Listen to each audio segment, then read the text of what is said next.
तिचा एक रात्रीचा सौदा होतो.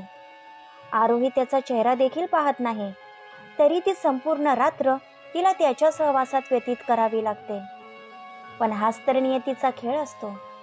त्या एका रात्रीत ती साधारण मुलगी विश्वजितच्या मनावर हावी होते. तिला जाणून घेण्यासाठी तो प्रयत्नांची पराकाष्ठा करतो. पण आरोहीला हे माहीत नसतं की तिच्या आयुष्यामधील सर्वात मोठं धक्कादायक सत्य, ज्याचा तिने स्वप्नातही विचार केलेला नसतो, ते विश्वजितला माहीत असतं. पण विश्वजितने तिच्यासोबत जे केलेलं असतं, त्यासाठी आरोही त्याला माफ करेल का? मुंबईमध्ये तिला आणखी किती संकटांचा सामना करावा लागणार आहे?